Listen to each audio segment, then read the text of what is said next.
Hey guys, Scott here, and somebody showed me tru3ta1ent's video on his spirit counters, and I wanted to prove some counterpoints on how I think a lot of those do not even remotely work, and I thought it would be better if I just let him speak for himself rather than trying to paraphrase it. Maybe I would screw it up, so let's start with that. Also, it goes without saying, but, just leave drama out of this. I'm going after the points that he's making, nothing to do with him as a person.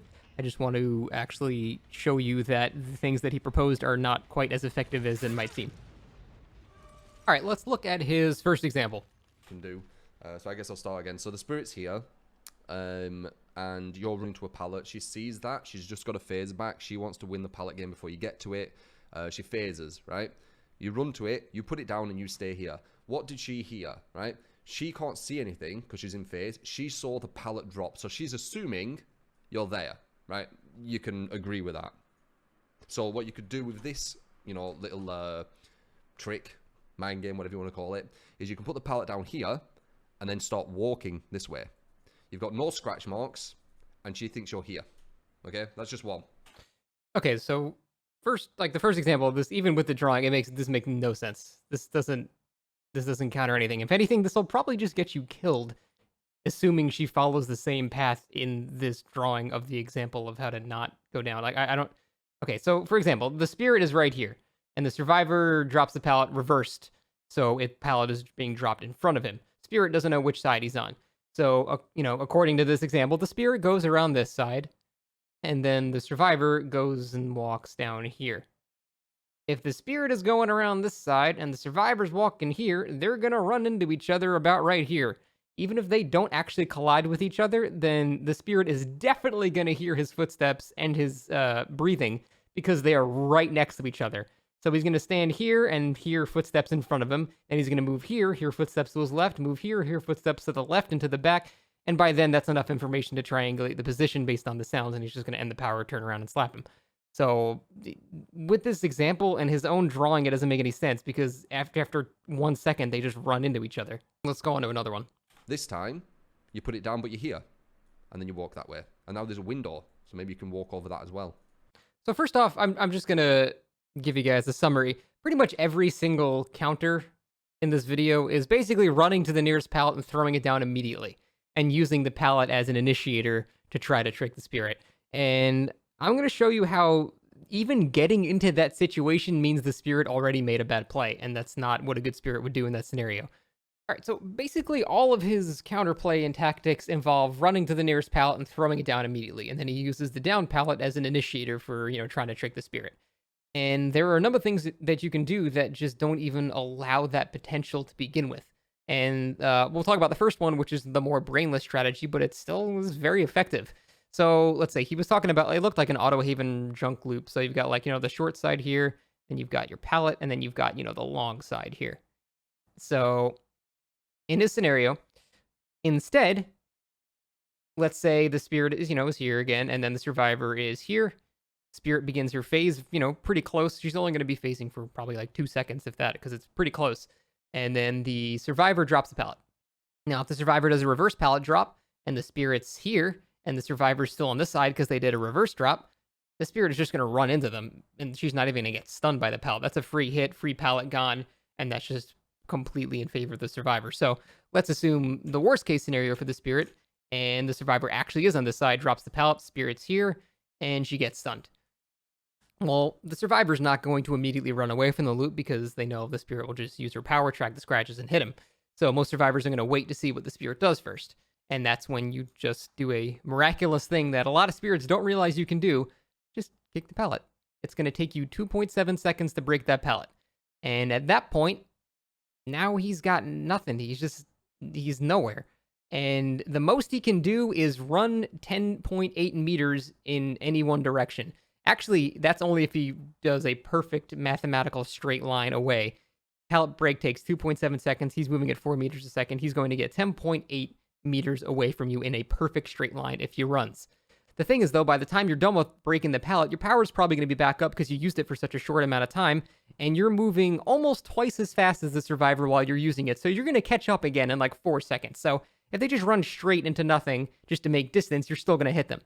Now, if they run any other direction, they're not going to make as much distance and they're much closer to you because it's not a straight line anymore. If they choose to walk, say, this way, or they walk this way to not leave any scratches, well, I mean, why would that doesn't do anything? You just broke a pallet. Camera's gonna tilt back up and you're just gonna see them walking away. So that doesn't do anything. So basically what happens here, all you have to do is just mindlessly run through the pallet. The worst case scenario is you get stunned by the pallet and then break it, and then you're in a chase again in 5 seconds. So basically that pallet got 5 seconds of value. At that rate, please do keep chasing this person. They're not countering you. They're just completely fucking over their team using every pallet on the map. There's no counter there. You're just wasting a very tiny amount of the spirit's time, and you're burning every single resource on the map. So that's one thing you can do. Just mindlessly charge through the pallet. If they don't drop the pallet, well, it's a free hit, because now you're on one side with it. You get your speed burst out of invisibility, and you can just see where they are, and you just hit them. So that's one thing. If you don't want to use your brain, just run through the pallet directly. There's not much they can do other than drop the pallet, and then you break it, and then you're on their ass again in 5 seconds. All they did was basically not loop you. They just got 5 seconds of value out of the pallet, which is like nothing. That's not countering the spirit. That is just completely fucking your team over. But even then, that's kind of a mindless counter to it. So let's look at a smarter counter to it. So let's again say the spirit is here and the survivor's here. Now, instead of phasing right here, just keep chasing the survivor normally. So then the survivor is going to get, to this point, and you're a bit faster than him, so you're going to be at this point. Now you're at a scenario where the survivor's at the pallet and the spirit's right here. Now, what are the survivor's options? Well, what most survivors would do is they don't want to run to just nothing. They want to, stay within the safety of a pallet. So they're going to find the long side of the loop and run around it. So they're going to go, here. And then, at this point, you're here, and now you're basically in the pallet. So the spirit is now in the pallet, and then the survivor is right here. And that's it. The survivor can't use the pallet anymore. You've completely neutralized the entire video Tru made. You can't drop this pallet anymore. In fact, there's pretty much nothing the survivor can do at this point. If I sit in this pallet and he's here, he's dead. He's going to get hit no matter what he does, no matter what perks he has. And I can show you every option the survivor has and how none of them will work. So the first option the survivor has is to just try to run away from the loop. And all the spirit has to do is just wait for a second. So the survivor's standing here, spirit's standing here. Now I'm wearing the schoolgirl skin, so you can't see any shards, you can't see any hair standing up. There is zero indication of when I'm starting my power. You just have to sort of guess. And I'm just going to watch you until you commit to a direction, and that's when I'm going to start using my power. And if you choose to run away, I'm going to follow your scratches. You're not in a loop anymore. I hit you because you left scratches. If you choose to, say, walk this side, and then I start using my power after I've seen you walk this side, well, then I'm just going to run this way, and I'm going to very, very easily run into you before you get to this pallet. I'm going to hear you even if you run off this way. No matter what, I'm going to hear you, and you're not going to be at the pallet anymore. And let's say even the worst case scenario for the spirit, you run this way, and you walk this way because you don't want to leave scratches, and the spirit goes the long way around. It doesn't matter because the spirit's almost twice, actually no, for a walking survivor, the spirit is more than twice as fast as you, so she can get around the entire loop in the time it takes you to get to the half a loop. So even if she goes the wrong way and you still go this way, she still catches up with you and she still hits you. So even that doesn't work. There's pretty much only 2 ways you can avoid immediately getting hit in this situation. The first is, again, like the spirit's here, you're here, you can just camp the pallet. But, I mean, do you really feel like you're outplaying somebody if you just camp pallets? Like a rank 20 Meg can do that, and that's in fact what they do. And if you do that, you're going to burn through every pallet on the map before 2 gens are up, and your team's completely fucked. So that's one option, is to camp the pallet. You won't get immediately hit, but you're burning a resource, and you're just going to get hit again in 5 seconds as you run away and she uses her power again after kicking the pallet. The other option is, if you're in this situation, is to make 2 perfect guesses.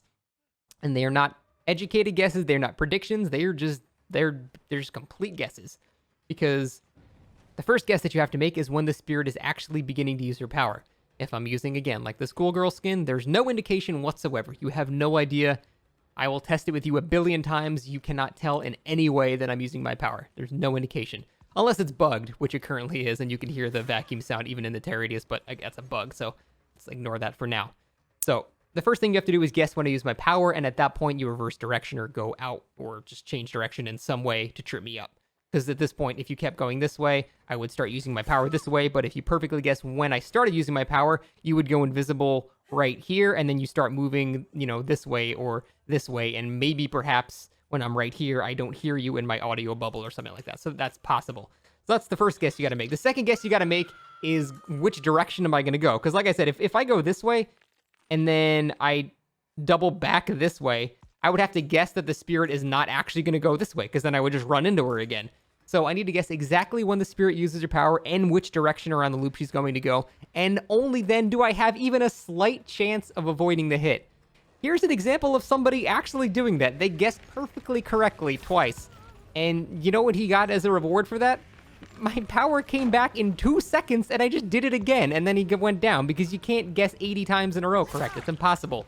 If you only use the spirit's power in short bursts like that, the cooldown is like 4 seconds. You can just use it again immediately, and there's no like downside to it. So even if you guess lucky, it's just gonna do it to you again in 2 seconds. It doesn't matter.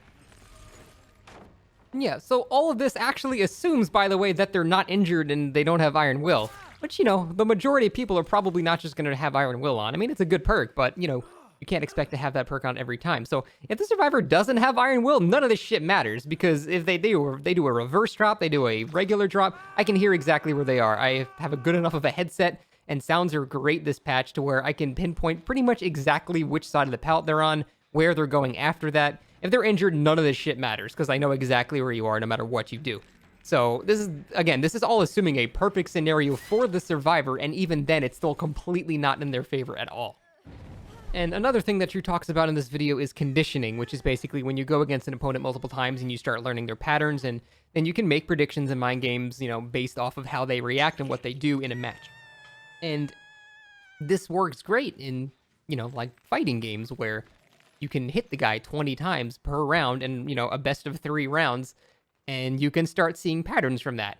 If I start the game and his spirit's on my ass and he just downs me in 10 seconds because he's a good spirit, I have no time to learn anything. There's no conditioning there. And then you're on a hook. And what if the spirit is like a proxy camper and he just hits you when you get off the hook again? You have no more opportunities to do shit.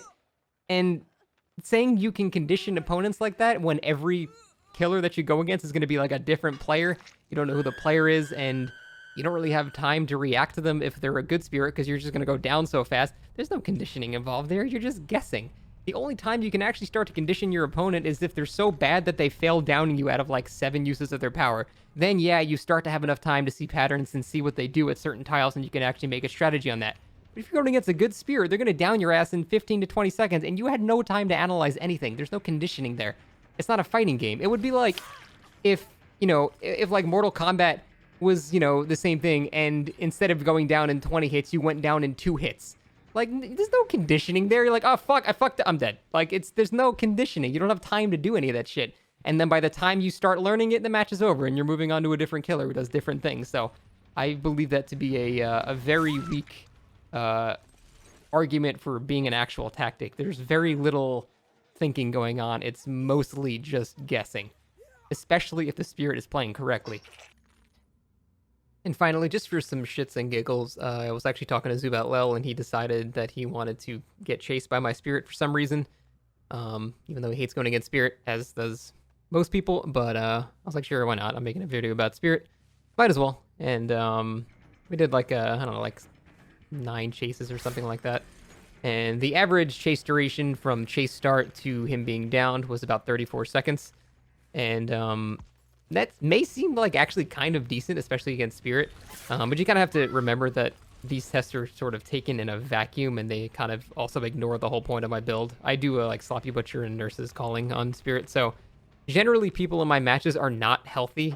They're not in anything but the injured state, and if they are, I usually catch them healing because Nurse's Calling, and then, Sloppy Butcher makes them take longer to heal, so I would see them healing and down them. So usually it's 1 hit, not 2, once I've weakened everybody. But even for full down, 34 seconds, not too shabby. And I actually, because of the fact that I usually play, this particular build and people are usually injured, I measured the time it took from the start of chase to the initial hit, and that average was 12 seconds. So usually past like the 1 or 2 minute mark, once everyone is actually injured, that is more like the standard duration of a chase because they're already in the injured state. And if they're healing, then I would catch them, with nurses calling. Also, on top of all that, Zubat is probably the best player I know in the entirety of Dead by Daylight. So not exactly a realistic, marker for the standard Spirit versus Survivor experience, but I thought, why not? It was interesting to try it anyway. The shortest chase we had was 20 seconds, and the longest chase we had was actually 61 seconds, which is crazy. But it was mostly because I screwed up a lunge here. I did it too early, and that was kind of completely my fault. Basically, in the end, he really didn't feel like he countered me at any point. Anyway, that's it. Yeah, I just definitely strongly disagreed with a lot of Tru's alleged counters, and there are definite ways to make sure that none of these even are a possibility to begin with. But anyway, that's just my thoughts on it. Obviously, don't be a shithead and start attacking people. I just disagree with the tactics displayed. But other than that, I appreciate you guys watching, and hopefully I'll see you next time. Take it easy. Shit, I just dropped gum everywhere.